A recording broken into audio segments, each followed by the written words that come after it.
আজকের থেকে প্রায় 3 সপ্তাহ আগে বা 2.5 সপ্তাহ আগে আপনাদের সামনে হাজির হয়েছিলাম এবং বলেছিলাম যে আমি একটি নোটিশ দিয়েছি। এই নোটিশে আমি সরকারকে এবং রেজিস্ট্রারকে বলেছি যে 106-এর রেফারেন্স, যে রেফারেন্সকে দেখিয়ে ওথ নিয়েছে সরকার, এইটা আমি চাই আমাকে আপনি দেবেন। এবং এই নোটিশটা দিয়েছিলাম তৎকালীন চিফ জাস্টিস যিনি ছিলেন উনাকেও। এখন আমরা যেটা করেছি, আমরা কোনো রিপ্লাই পাই নাই, চিফ অ্যাডভাইজারের কাছেও পাই নাই, আমাদের আসিফ সাহেবের কাছে পাই নাই, রেজিস্ট্রার জেনারেল কিছু বলে নাই, এবং প্রাক্তন চিফ জাস্টিস উনিও কিছু উত্তর দেন নাই, বলেন নাই। কাজে আমাদেরকে এই রিট পিটিশন ফাইল করতে হয়েছে। আমি পিটিশনার এবং আমি মনে করি যে এই যে 106-এর রেফারেন্স ছিল, এইটি একটি ভুয়া রেফারেন্স, কোনো রেফারেন্স যায় নাই। আমি বিশ্বাস করি যে কোনো ওপিনিয়ন অ্যাপেলেট ডিভিশন দেয় নাই। এইটা মন্ত্রণালয়ের থেকে বা অন্য কোনো জায়গার থেকে লিখে আনা হয়েছিল এবং সেটাকে ভিত্তি করে জজ সাহেবদের থেকে সই নিয়ে, ওই যে 6 জন যারা পরে রিজাইন করেছে ওদের থেকে সই নিয়ে এই রেফারেন্স সন্ধ্যা 7টার সময় এনে 9টার সময় ওথ হয়েছে। কাজেই যদি রেফারেন্সটা না থাকে এবং অ্যাপেলেট ডিভিশনের রেকর্ডে রেফারেন্স না থাকে, তাহলে এই oath as an interim government কিভাবে ওনারা নিলেন?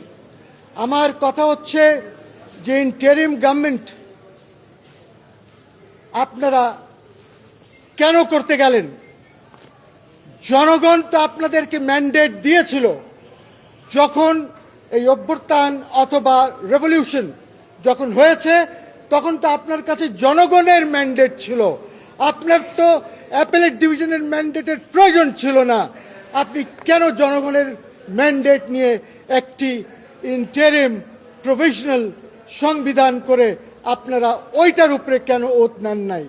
আপনারা এখন একদিকে বলছেন যে আমরা সংরক্ষণ করব সংবিধান, একদিকে আপনি অ্যাসেম্বলি পার্লামেন্ট ডিসলভ করেছেন, একদিকে আপনি কিছু অ্যাপয়েন্টমেন্টস করেছেন।